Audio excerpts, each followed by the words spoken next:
बिस्मिल्लाहिर्रहमानिर्रहीम।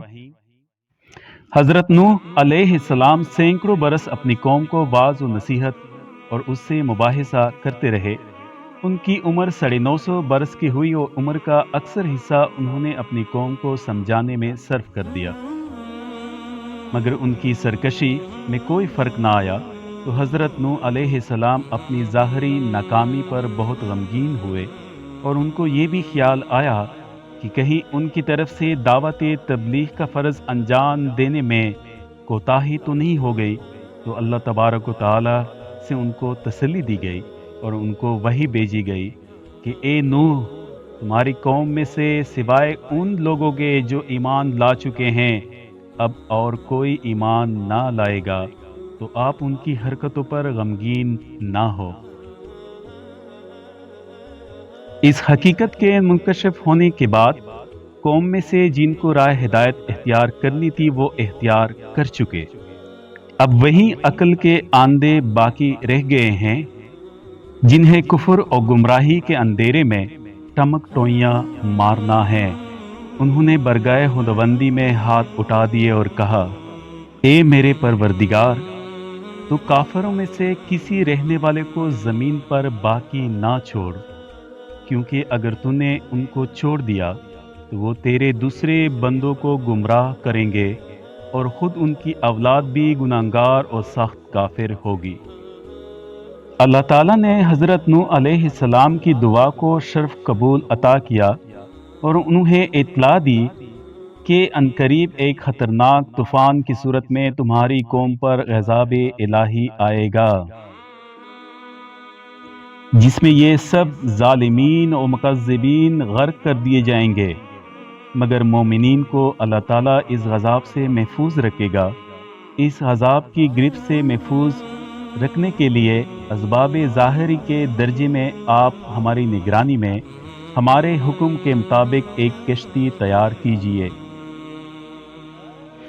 फिर जब तूफ़ान की अलामात ज़ाहिर हों तो जिन लोगों को हमने निजात देने का फ़ैसला किया है तो उनको इसमें सवार कर दीजिए, मगर आप इसका ख्याल रखिए कि किसी जालिम की सिफारिश हमसे ना करें। उनके मुतालिक फ़ैसला किया जा चुका है कि वो इस अजाब में से ना बचेंगे और गर्क होकर रहेंगे। जब हज़रत नूह अलैहिस्सलाम ने कश्ती बनानी शुरू की तो कश्ती क्या थी, एक बड़ा जहाज़ था। उसके तूल व अर्ज़ के मुतल्लिक तफसीर इब्न कसीर में मुख्तलिफ रिवायात बयान की गई हैं, जिनमें 80 हाथ तौर और 50 हाथ अर्ज़ से लेकर 2000 हाथ तूल और 600 हाथ तक उसकी जिसामत बयान की गई है। इसमें 3 तबके थे, पहला चुपाइयों के लिए, दूसरा दरमियानी इंसानों के लिए और तीसरा सबसे ऊपर का परिंदों के लिए मखसूस था। ऊपर का हिस्सा ढका हुआ था, उसके अंदरूनी और बैरूनी दोनों हिस्सों पर तरकोल फेर दिया गया था ताकि पानी असर ना करे। इसका अगला हिस्सा नोकदार था ताकि पानी को चीर सके, मगर ये रिवायात जाहिर है कि इसराइलियात में से हैं। हज़रत नूह अलैहिस्सलाम को इसके तैयार करने में मुद्दत लग गई। कौम के लोग जब इधर से गुजरते तो हज़रत नूह अलैहिस्सलाम का मजाक उड़ाते। कभी कहते, देखो तो सही, पैगंबरी का दावा करते करते बढ़ाई बन गया। कभी कहते, अकल तो देखो, खुश्क ज़मीन में कश्ती का इंतज़ाम कर रहे हैं। हज़रत नूह अलैहिस्सलाम को जब ज़्यादा परेशान करते तो फरमाते, आज तुम हमारा मजाक उड़ा रहे हो, कल हम तुम पर इसी तरह हंसेंगे। तुमको जल्द ही मालूम हो जाएगा कि कौन है जिस पर दुनिया में रिस्वा करने वाला अजाब आता है और आखिरत का हमेशा रहने वाला अजाब उसको घेरता है। आखिर तूफान ने उनको घेर लिया, ऊपर से बारिश की जड़ें लगी और नीचे ज़मीन के चश्मों से पानी उबलने लगा, यहाँ तक कि रोटी पकाने वाले तनूर में भी जहाँ आग भरी हुई है, पानी उबलने और मौजें मारने लगा।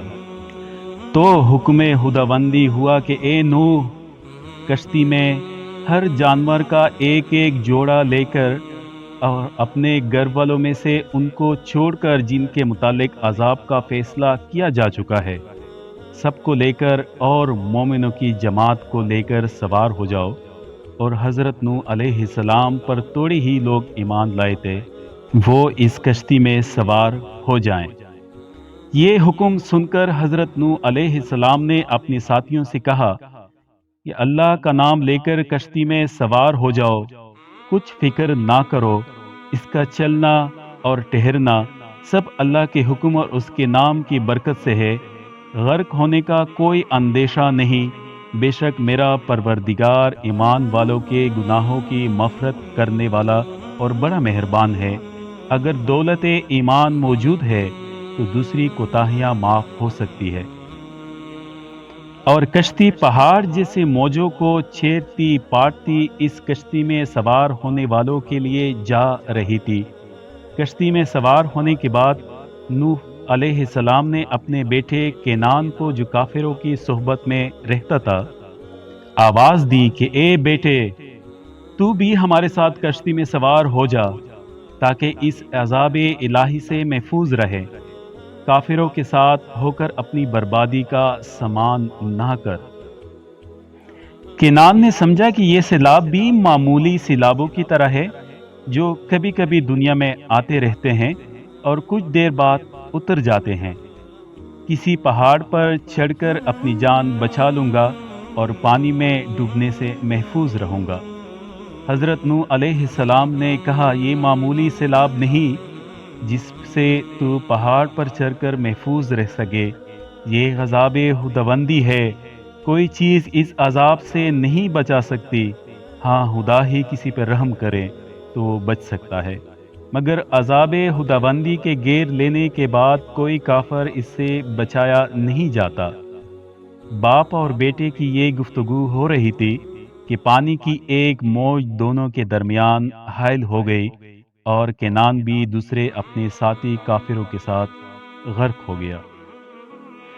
40 دن رات آسمان سے پانی برستا اور زمین سے ابلتا رہا، اونچے اونچے درخت اور پہاڑیاں تے آب ہو گئی، کشتی والوں کے سوا کوئی ڈوبنے سے نہ بچا۔ اس وقت اللہ تعالیٰ کا حکم ہوا، اے زمین اپنا پانی پی لے، اور اے آسمان تم جا، اور پانی کا چڑھاؤ اتر گیا، حادثہ انجام پا گیا اور کشتی جودی پہاڑی پر آ کر ٹھہر گئی، اور ظالموں سے کہا گیا کہ خدا کی رحمت سے دور ہو کر ایک طرف پڑے رہو۔ اور حضرت نوح علیہ السلام نے اپنے پروردگار سے پکار کر کہا، اے پروردگار، بے شک میرا بیٹا تو میرے گھر کے لوگوں میں سے ہیں، پھر اسے کیوں ڈوبنے دیا؟ تو نے میرے گھر والوں کو بچانے کا وعدہ کیا تھا، اور بے شک تیرا وعدہ سچا اور تو سب سے بہتر فیصلہ کرنے والا ہے۔ اللہ تعالیٰ نے جواب دیا، اے نوح، وہ تیرے گھر والوں میں سے نہیں ہے، وہ تو سراسر بدعمل ہے، سو جس کی حقیقت کا تمہیں علم نہیں، اس کے بارے میں تم مجھ سے درخواست نہ کرو۔ جب تم کو اپنے بیٹے کا اصل حال ہی معلوم نہیں تو اس کی نجات کے متعلق سوال کرنا غلط اور جہالت کی بات ہے۔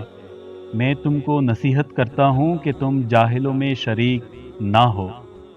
نوح علیہ السلام نے کہا، اے میرے پروردگار، میں تجھ سے پناہ مانگتا ہوں کہ تجھ سے کسی ایسی بات کے متعلق درخواست کروں جس کی حقیقت کا مجھے علم نہ ہو، اور اگر تو نے میری خطا معاف نہ کی اور مجھ پر رحم نہ کیا تو میں نقصان اٹھانے والوں میں سے ہو جاؤں گا۔